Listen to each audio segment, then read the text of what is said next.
Cancer एक dangerous और complicated बीमारी मानी जाती है जो शरीर के किसी भी हिस्से में हो सकता है। अगर आप भी कैंसर से पीड़ित हैं या इसकी जानकारी पाना चाहते हैं तो ये वीडियो आपके लिए है। हमारा शरीर बहुत सारी कोशिकाओं से बना हुआ है। ये कोशिकाएं हमारे शरीर में ऊर्जा बढ़ाने में मदद करती है। आमतौर पर जब ये कोशिकाएं अनियंत्रित रूप से विभाजित हो जाती है तब परिणाम स्वरूप ट्यूमर होता है। हालांकि हर ट्यूमर कैंसर नहीं होता, लेकिन इससे कैंसर होने के चांसेस बढ़ जाते हैं। तो आइए जानते हैं कौन सी ऐसी चीजें या आदतें हैं जिसकी वजह से कैंसर होने के चांसेस बढ़ जाते हैं। इनमें शामिल है नियमित रूप से तंबाकू चबाना या धूम्रपान करना। हेरिडिटरी यानी कि परिवार में यदि किसी को कैंसर की बीमारी है तो इस बीमारी की होने की संभावना काफी हद तक बढ़ जाती है। पर्यावरण में कार्सिनोजेंस नामक पदार्थ और वायरस का मौजूद होना, जिसके कारण लंग कैंसर और लिवर कैंसर जैसी बीमारी होने के चांसेस बढ़ जाते हैं। आजकल के फल और सब्जियां भी एक कारण है कैंसर होने के। ब्रेस्ट कैंसर, ओवेरियन कैंसर जैसे 100 से अधिक प्रकार के कैंसर होते हैं और इन सभी कैंसर के लक्षण और उपचार एक दूसरे से एकदम अलग होते हैं। इसलिए आइए जानते हैं कैंसर के कुछ सामान्य लक्षण जिसकी सहायता से हम समय पर इसका इलाज कर सकते हैं और इससे छुटकारा भी पा सकते हैं। कैंसर के कुछ सामान्य लक्षण इस प्रकार हैं। अचानक से वजन का कम होना, अत्यधिक थकान महसूस करना, शरीर के किसी भी हिस्से में गांठ यानी लंप का होना, त्वचा के रंग में बदलाव आना, हमारा मोशन और ब्लैडर फंक्शन में बदलाव आना, लिम्फ नोड्स यानी लसिका ग्रंथियों में सूजन का होना और एनीमिया जैसे लक्षणों का होना शामिल है। कैंसर के ट्रीटमेंट के लिए लोग सबसे पहले एलोपैथी ट्रीटमेंट को चुनते हैं। तो आइए जानते हैं एलोपैथी में कैंसर का इलाज किस तरह से किया जाता है।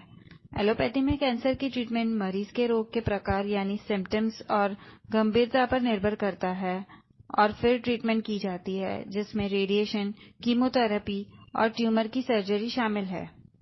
लेकिन ये सारे उपचार यानी रेडिएशन, कीमोथेरेपी और सर्जरी शरीर की सामान्य कोशिकाओं के लिए बहुत हानिकारक होते हैं और इन ट्रीटमेंट्स के कुछ साइड इफेक्ट्स भी होते हैं, जैसे कि अत्यधिक थकान महसूस होना, बालों का झड़ना, संक्रमण, एनीमिया, मुंह में छाले पड़ना, भूख में कमी आना, दस्त और वजन का घटना शामिल है।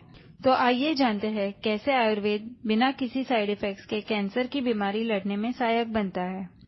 आयुर्वेद में कैंसर को अर्बुद का नाम दिया गया है। आयुर्वेद के अनुसार कैंसर कफ, पित्त और वात दोषों के असंतुलन होने के कारण होता है। आयुर्वेदिक उपचार कैंसर रोगियों के शरीर से मुक्त कणों यानी कि फ्री रेडिकल्स और टॉक्सिन पदार्थों को निकालने में मदद करता है और विभिन्न अंगों के कामकाज को मजबूत और पुनर्स्थापित करता है। आयुर्वेद में कैंसर के उपचार के लिए जीवन शैली को सुधारने से लेकर रेजुवेनेशन थेरेपी होती है, जिसकी सहायता से बिना किसी साइड इफेक्ट्स के इम्यून सिस्टम में सुधार आता है। साथ ही आयुर्वेदिक दवाइयां इम्यून सिस्टम को ठीक करने में मदद करता है। पेशेंट को पंचकर्मा थेरेपी जैसे कि वामन, बस्ती की सलाह दी जाती है। पंचकर्मा की सहायता से शरीर में बने टॉक्सिन को हटाने से लेकर कफ, पित्त और वात दोषों को संतुलित करने में मदद मिलती है। पंचकर्मा रेजुवेनेशन थेरेपी के साथ साथ रोगियों के लिए काउंसलिंग की भी प्रक्रिया दी जाती है, जो सहायक होती है रोगियों के मनोबल को बढ़ाने में।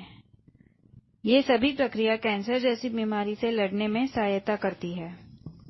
कैंसर पर बेहतर नियंत्रण के लिए हमेशा आयुर्वेदिक उपचार और आधुनिक उपचारों को साथ मिलाने की सलाह दी जाती है।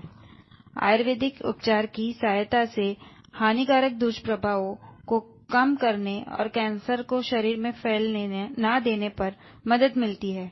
इसलिए इस विषय पर और अधिक जानकारी के लिए जिस डॉक्टर ने आपको ये वीडियो भेजा है, उन्हें तुरंत संपर्क करें। धन्यवाद।